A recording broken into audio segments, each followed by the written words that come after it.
السلام عليكم، يا مساء الخير والعافية لكل المتابعين. حبايبي المتابعين، تعالوا نشارك وياكم فطورنا بيوم من أيام شهر رمضان المبارك. أو مثل ما شفتوا بمقدمة الفيديو سويت تمن ومرق بامية. البامية عندي مفرزة، فراح أشارك وياكم الطريقة أو طريقتي حتى نسوي مرق البامية الطيب. أكيد بالبداية نذكركم باللايك واشتراك في القناة وتفعيل جرس الإشعارات، ونقول بسم الله.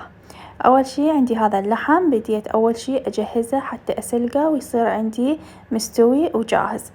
ثرمت وياه بصلاية واحدة، يعني ثرمتها ناعم وحمستها ويا اللحم، يعني شقد ما أقدر أحمس بيها لحد ما يذبل عندي البصل ويتغير لون اللحم. من بعد ما انحمس عندي زين خليت عليه مي حار وأتركه فد نص ساعة يستوي اللحم.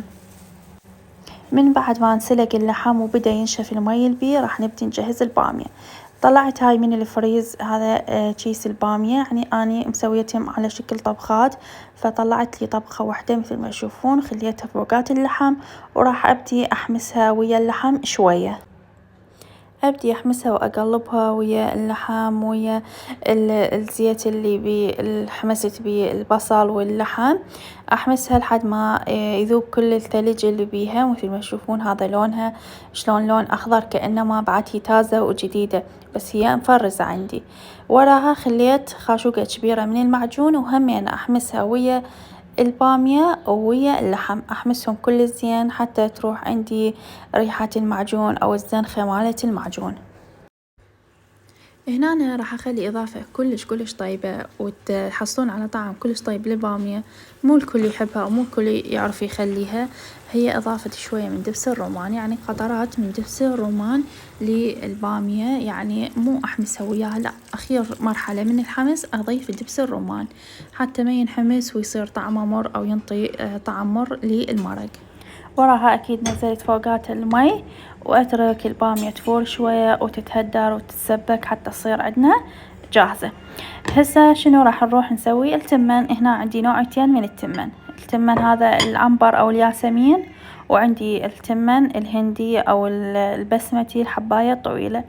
يعني أنا أكثر شي أحب الياسمين وزوجي يحب التمن الهندي، فحتى نرضي جميع الأذواق فراح أسويهن بوقت واحد. وراح أسويه هنا بطريقة البزل. هنا أنا خليت المي وخليت بالملح، وراح أنزل عندي هذين المطيبات، القرنفل، هاي البسمار أو القرنفل، وعندي عود من الدارسين، وهيل همينة ينطي طعم طيب للتمن. أنا كان ما عندي هيل فما خليت. أول ما يبدي يفور راح أنزل أول شي التمن الهندي أو الحباية الطويلة، ياخذ له فد فورتين شوية تطرى الحباية، وبعدين أنزل فوقاته التمن الياسمين، لأن التمن الياسمين ما يتحمل بسرعة يعجن أو بسرعة حبايته تطرى. يعني راح أسويهن النوعين بقدر واحد، يعني ما راح كل نوع تمن بقدر، وشهر رمضان وتعبانين وصايمين، فراح أسويهن النوعين بقدر واحد. وهمين طيب ترى من نخلطهم سويا طيب، أطيب ما نخلي كل نوع بقدر. وهاي مرقتنا البامية الطيبة فارت كل الزين وتسبكت وصارت جاهزة وتمام. راح أطفي عليها، وبنفس الوقت التمن همينة خليته على التهدير، أتركه فد نص ساعة يتهدر ويتبخر، وبعدين يصير فطورنا. هنا أنا شنو صار؟ فطرنا وكملنا والحمد لله والشكر.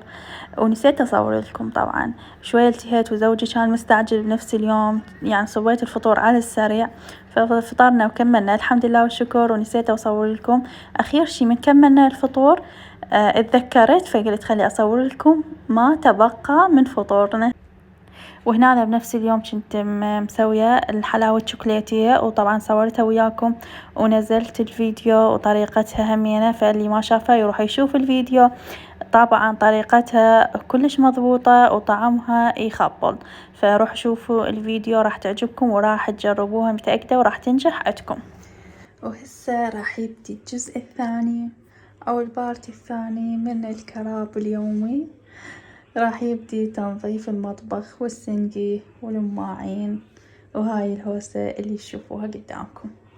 يلا نقول بسم الله ونبدي يا الله بهاي الهوسة خلينا ننظفها. وهنا وصلنا وياكم للختام من بعد ما نظفت المطبخ. شكرا لكل من شاهد الفيديو وخلالنا لايك، وإن شاء الله نلتقي بفيديوهات جديدة. مع ألف سلامة.